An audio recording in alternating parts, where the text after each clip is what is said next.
Manipur gi draft electoral roll Phongre voter lakh amaga lising yankainipan supna chatuka humfu tara taretna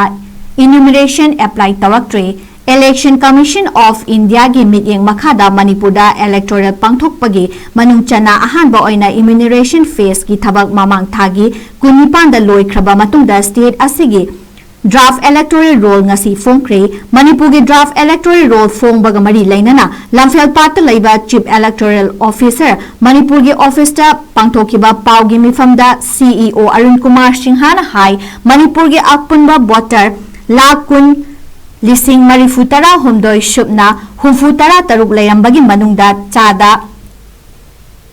marifutara nithoi dasmik nimfu ani haibadi voter lak taramapan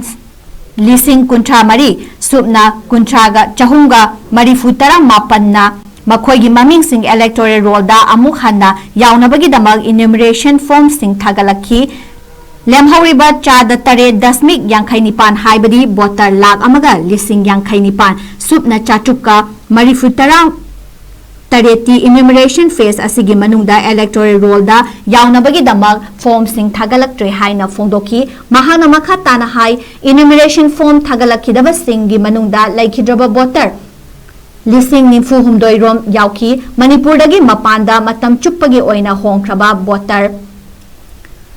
humfutara nithoi chamriga marifutara humdoi yauri amasung masagi address ta chatubada thiva phangdaba voter lising kuntra mari supna chatre ka nimfu yaurambaga loinana enumeration gi damak submission tawru yadaba voter singi masingna lising amaga humfutara ni haina su phongdoki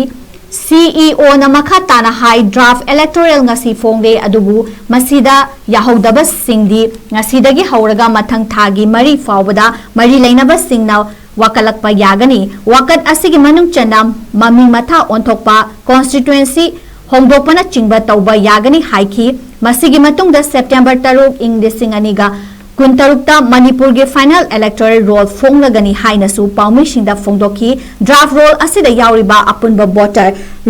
lakh mapan lising yankai taruk supna chamri ga mapan di kumja ing lising ani ga manga da pangthokiba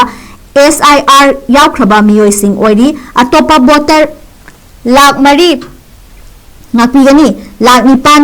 lising ni futaruk chanipan gatara ni thoina makhoigi macha masuni adubu voter marifutara mathoi chamaga humfutara nipandi lising aniga mangagi SIR link tauba ngamdri haina su phongdoki hariba voter lising marifutara mathoi chamaga humfu mari asi notice tharagani amasung makhoi bukumja ing lising aniga mangagi SIR ga link Taurabadi final electoral roll da yauragani haiki ngasi Phongba draft electoral roll asida nupa voter singi masingna lakh mapan lising nimfu chamriga nimfu tarukni aduga nupi gi voter singna lakh mapan lising marifut humdoi supna chatuka humfuni amasung third gender gi voter masing chaniga marifutara humdoi ni haiki karigumba ngasi Phongriba draft electoral roll asida yaningdaba yaurabadi claim objection chingba tawrakpagi matam ngasidagi hauraga tha asigi mari fawbagi manungda tawrakpa yagani file tawrakpa claim objection gi damak di project ki matamda ngasidagi hauraga September gi ani fawbagi manungda pangthoklaga September 3 lising aniga kuntarukta Manipur gi final electoral roll Phonglagani haina su paumi singda phongdokhi